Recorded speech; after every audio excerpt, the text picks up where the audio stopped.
Hi, I'm Coach Corey Wayne, and this is my video coaching newsletter. And the topic of today's newsletter is going to be if she calls you clingy, you probably turned her off. So, this is an email from a viewer who admits he kind of gets a little dopey when he really likes a girl. And so he met this girl and they ended up hooking up on their third date. And then he kind of got a little dopey after they had sex. And she said, something to the effect that, oh, I didn't realize you were so clingy. That's not good when a woman says that to you. So when a woman says that, and especially if she disappears, then usually what it means is they've dated enough guys like you. In other words, you're getting a little dopey, you want a relationship, you're wanting more. They're not feeling the same thing. And they know that if they continue seeing you and hanging out with you, that you're going to get hooked, you're going to get really clingy, and you become a stage 5 clinger, and you'll be hard to get rid of. And so in order to avoid all that drama, they just poof. They ghost, and they're gone with the wind.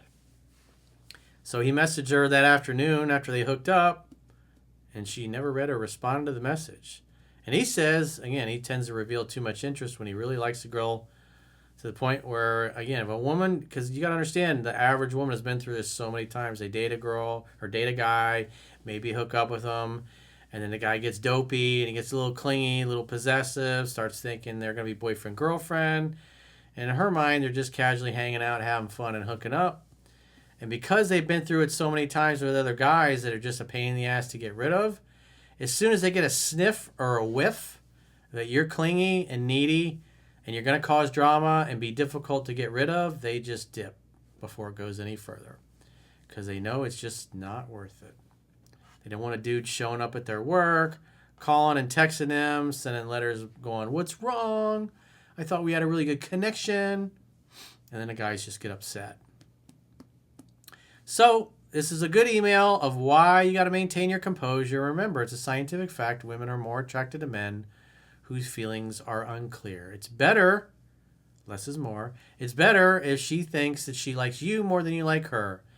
And when you communicate the opposite, especially in the level that this guy did, he didn't think what he did was really that bad. But to have a woman go, "I didn't realize you were so clingy," I've never had a woman say that to me. And I've done a lot of fucking up. I made a lot of mistakes when I was younger.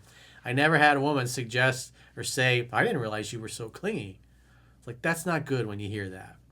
So you need to slow your roll.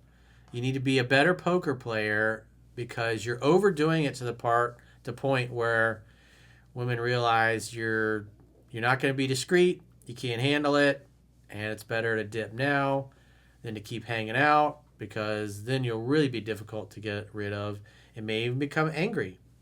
This kind of behavior scares women, and this is why they flee from it. And as soon as they get a sniff or a whiff, as I said earlier, poof, they will be gone with the wind. He says, "Hello, Coach. I'm a tall, fairly good-looking, and successful man in my 20s, mid-20s, and I met a woman at the same age via a dating app. We hit it off well, and she reached out to me thanking me for buying her drinks the same day, and we soon set up a second date at a bar, which also went well. She then invited me to come over to her apartment to hang out with her and her dog the next day." Probably an invitation for... It was a bit abrupt, so I had to defer, and a family emergency led to scheduling the third date 3 weeks later. The date proceeded well, and at one point, while watching a show on her couch, I asked her to come closer, which ultimately resulted in a makeout session, and then led to her bedroom to sex. And then led her to the bedroom for sex. Post-sex, during cuddling, I acted a bit dopey with comments like, so there was more than one comment, "I'm glad I swiped that day, Your Highness." Well, he didn't say Your Highness, but he might as well have. And he says, "Now I have 2 wives." She made a joke about me marrying her dog prior to escalation. Don't talk about the future. Don't talk about anything serious like that. It's just too much too soon. It's like as soon as you have a little bit of the poussoir, you basically communicate you can't handle it. It's a bad way to go, my man. Do not do this.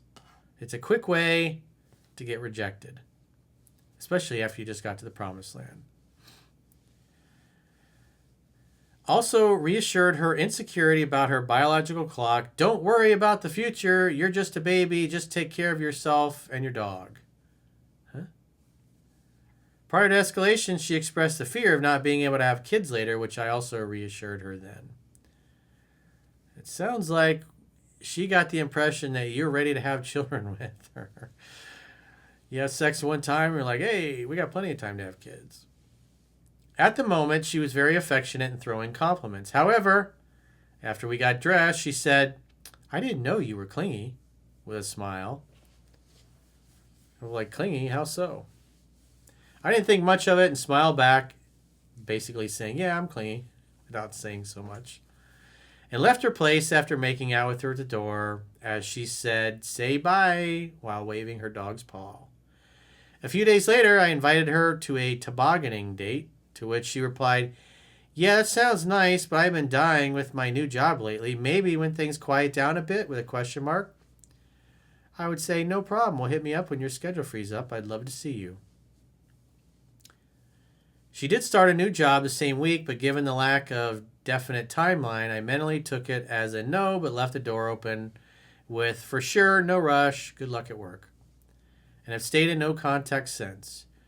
She had always been affectionate, and during the third date wanted me to take her dog home and meet her younger brother in the future, among other things. So the contrast is jarring.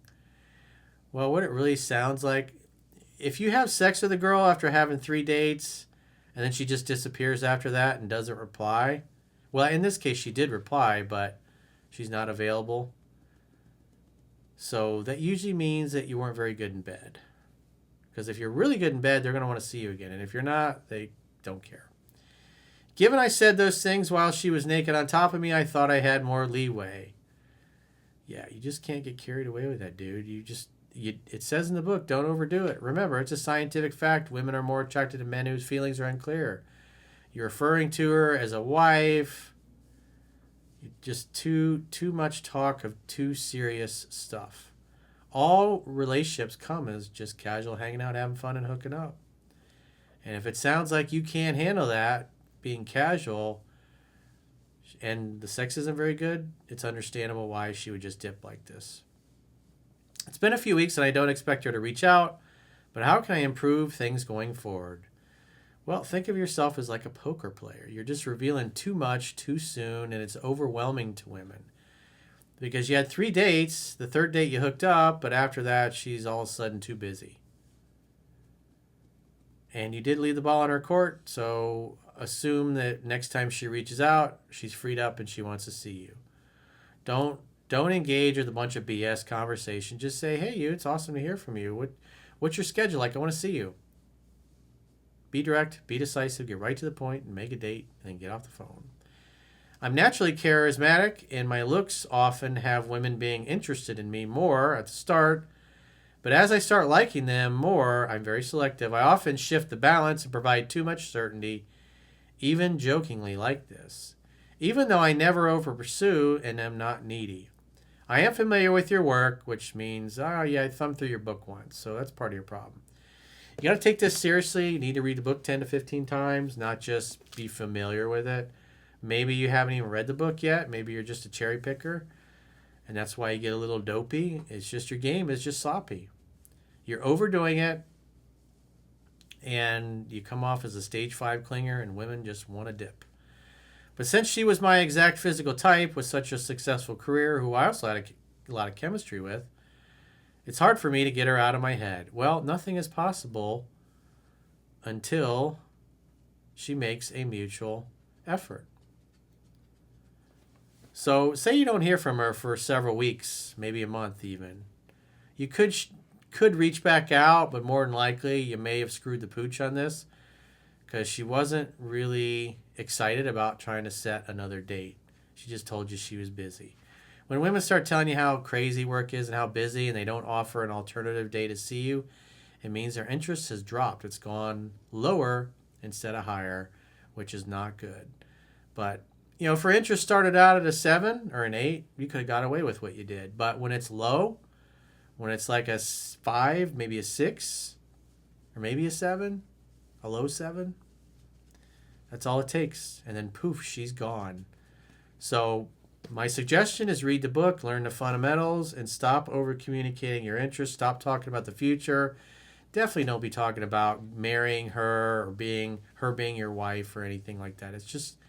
It's way too much too soon, and you'll spook the average girl, especially if you're doing mostly online dating, because they're going to go with whoever stimulates their emotions the most. And when you basically communicate you're ready to make her your girlfriend after the first time you sleep together, and she's on the dating apps, she's probably going to be spending time with Chad Thundercock or somebody else that's not named Bob. So if you got a question or challenge and you'd like to get my help, go to understandingrelationships.com. Click the coaching tab at the top of your screen on any page of my website and book a coaching session with yours truly. If you haven't already signed up for our exclusive premium members-only content, in the video description of this video, there are links to join on YouTube, or you can join on Spotify, or our website, understandingrelationships.com. Just click the plans tab when you get there. You can do a 7-day free trial to check out all the great content you get. And if you choose an annual plan, you can get a 25% discount at the end of the 7-day free trial. So go to understandingrelationships.com, click the plans tab, sign up for a premium membership trial today. And until next time, we'll talk to you soon.